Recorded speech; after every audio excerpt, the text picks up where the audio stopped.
Hello, everyone, and welcome to episode 18 of Boy Meets Retrocast, the weekly podcast for two guys looking back at the show that shaped their lives. I'm Blake. I'm Kyle. I'm the real inventor of the clapper. Seems so random. Well, it ties in with the theme of this show, which is business. Oh, true. Good point. Well, the name of the episode today, we are talking about episode 16 of season 1, Risky Business, directed by David Trainer, written by Ken Kuta. Original air date, February 11th, 1994. That's a very good date. Kyle, as the music fades out in the background, what is this episode about? Corey and Shawn bet on racehorses for a school project, but they soon learn the hard way that there are things in life that are just not worth risking. Very nice, very nice. And we're perfect on the sound. So there you go. No problem. All right. We start in class. And I love how every episode it starts with something completely different. I'm appreciating that this season. And now for something completely different. And I will cut now to Christopher Walken for getting his lines in Peter Pan. No, that actually happened. You actually did do that? There's an audio clip on YouTube of Christopher Walken for getting his lines during Peter Pan. Actually happened. He got his lines. I'll just show it to you after the show. It's really funny. It's really, really funny.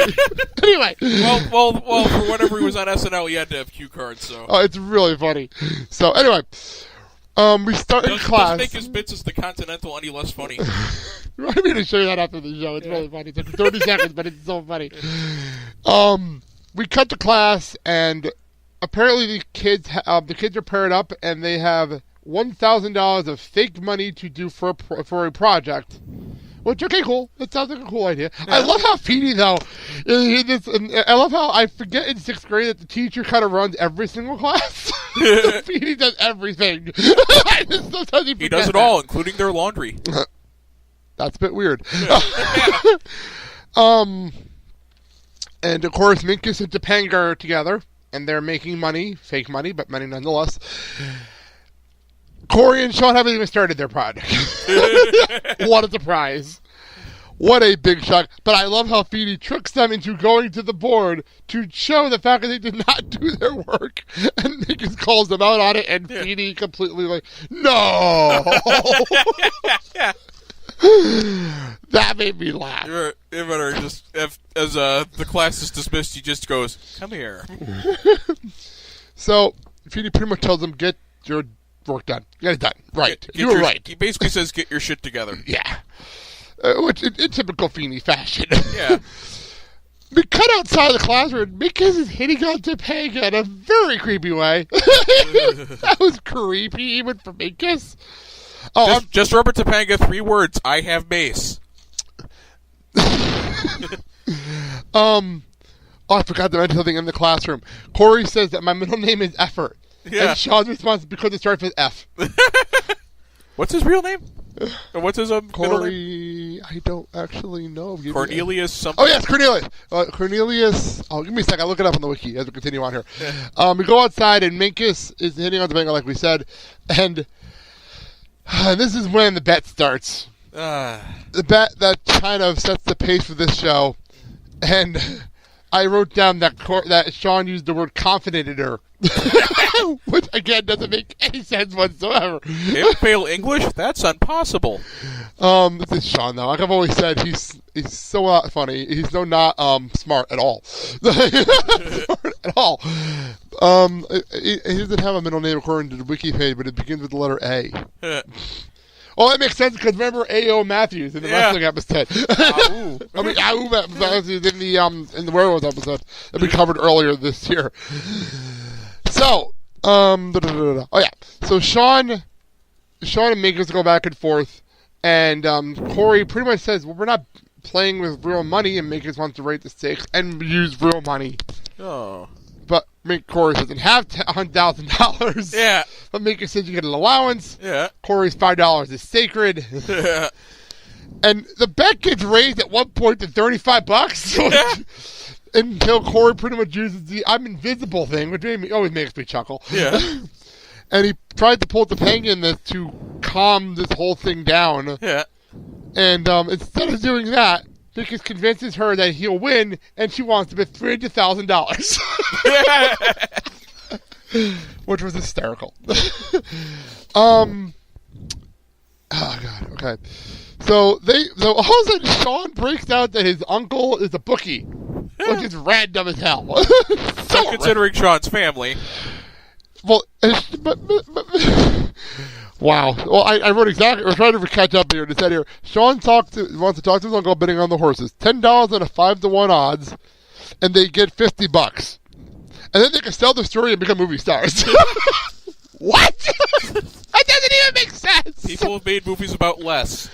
Grumpy Cat had a movie come out this Christmas. So yeah, there you go. So there you go. I still don't know how that worked, by the way. I don't know how that worked. Grumpy Cat guest starred on Raw. I don't know how that makes any sense. How? How did they do it? She sat in the back and other wrestlers interacted with him. Even though funny as hell watching The Miz interact with Grumpy Cat. That was hysterical. That was funny. Especially in The Miz's current character. That was really, really funny. So what's The Miz's current character? Just not to get off topic, but just... Miz is he's an illusional movie star. Because when he left on a break. He was going into the Marine 3 or Marine 4, whatever number we're up to, and he's been a delusional. He thinks he's a big movie star. Well, they already did the Marine 3. Then he's in 4. Then he's in number 4, and he's being a delusional movie star now that he's starring in a movie. It's really his character turned up to an odd. It's actually been a lot more fun lately because he's such a delusional son of a bitch, and he has Damian Sandow as his stunt double. It's really funny. You have to watch it. It's hysterical. Anyway, back to where we were. Oh yeah, such a 5-to-1 odds. Oh yeah, but Corey makes a valid point. If your uncle knows how to make money this easy, why does he live in a trailer? Hey, it's a very nice trailer. But that's how we go to credits. Theme song, and we continue on. It's Valentine's week here. Very underplayed on this year's show. Yeah. Very nice, actually. It's really cool. It just only be aired February 11th. So it would be Valentine's week when this aired. Am I the only one who truly hates Valentine's Day? My wedding anniversary is on Valentine's week, so... Okay, this is a rant. I'll just say it anyway. I am right now pissed at WWE. Yeah. Because they put the next NXT special. Yeah. And I look forward to NXT specials. On February 11th. Come on, that's not even fair. That's not even fair. Anyway, I'm sorry. I had to get that out of my system. It's been bothering me since I read that about an hour or so ago. A couple hours ago. Anyway. Where was it? Valentine's Day. Valentine's week. Monday's going to be Valentine's Day, so it's Valentine's weekend here. Which actually works out nicely. Because they wouldn't be in school this whole time. So it works out nice so that it's the weekend. I just thought about that, actually. Yeah. Apparently, Alan's nickname for Amy is Boom Boom. As in baby made a boom boom. It's just so random. And we find out later that Pooh Bear is the other way around. Makes it sound like she's writing a Valentine for my nephew. I know. You made that joke. So... apparently they bet on tuna melt, which I love horse names. I work at the casino, yeah, and I hear horse names all the time because I work because the OTB, and I laugh openly sometimes at some of these horse names. And this is one of those horse names. I had the list up. I think I lost. I had the list up of all the horse names in this episode. I'll find them when we get to the next race. But they won on tuna melt, and they won $99. Hey, that's good. I'll take that. I will take that. I don't understand betting on horse racing, but that's just me. It's like the same people who bet on the dogs. I don't get that either. That's also going on to the casino. So Amy found Alan Valentine and pretty much tells Corey that he's going to be. He thinks he can babysit Morgan. Yeah. He's old enough. It says she'll pay him $2 an hour. He says, "No, go buy yourself a new dress." What? Gee, saved the whole $2. Oh God. Or maybe a total of $10. Maybe. Depending how long dinner was. We'll get to that though when we get there. After Amy leaves, we get I think this is the first time we get the Corey Shawn dance. Corey Shawn handshake dance? I think, yeah. That's the first time. It was awesome to watch it. Because we get to see this for so long, for so many years. That's the only thing that was missing, I think, in the holiday episode was that dance. Because the only thing that was missing. Because they're older, so they just cut it out. I was going to say, they're old men. They're going to fracture a hip or something. I think that might have been the logic in it. They're in their 30s now. They can't do this anymore. Yeah, they're probably going to fracture a hip or something. Hey, fuck you. I'm in my 30s. Don't get me started. Well, I don't know if you were in your room during this. You weren't in the kitchen when Mandy was asking for push-up advice. This is actually related to this because Mandy was asking for push-up advice, and she knows I used to do push-ups in football, and I'm trying to do push-ups for the first time in years. Yeah. And I almost hurt my friggin' shoulders. But then you have your dad get on the floor, and he's doing push-ups like he's in the fucking army. Oh my God! Thank you for schooling us. Wow, it was impressive. Wow, my dad's a badass. Seriously, he schooled both of us with that. How can you do them one-armed? No, but he was definitely able to do it without any issues. It was really impressive. So, as much as we make fun of him, he's definitely still in shape. Shit. Anyway, we find out Eric walks in. Eric has the strangest relationship problem in the history of mankind. Yeah. What was this one? He wants to know if a girl would be mad at him for falling onto her bed. For tripping, falling, and accidentally French kissing her friend. And I'm still trying. How does that happen?